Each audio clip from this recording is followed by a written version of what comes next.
বিশ্বনবী পাগলের মতো একবার হাউজে কাউসারে যাবেন, একবার সিরাতে যাবেন, একবার পুলসিরাতের দিকে, একবার হাউজে কাউসারের দিকে পাগলের মতো দৌড়াতে থাকবেন। তার কোন গুনাহগার উম্মত যাতে জাহান্নামে ঢুকে না যায়, সেদিন কেউ সুপারিশ করতে পারবে না বিশ্বনবী ছাড়া।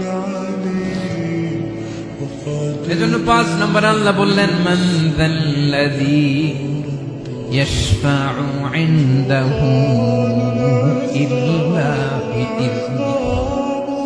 কার সাহস আছে, কার এত বড় বুকের পাটা কিয়ামতের কঠিন দিন আল্লাহর সামনে দাঁড়িয়ে সুপারিশ করবে?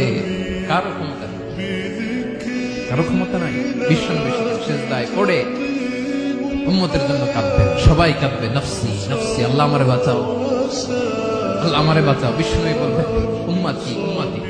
বিশ্বনবী আমার জন্য কাঁদবেন, আপনার জন্য কাঁদবেন, আমাদের জন্য সেদিন কেঁদে কেঁদে জাহান্নামের দরজায় দাঁড়িয়ে আমাদেরকে টেনে টেনে জান্নাতে ঢুকাবেন।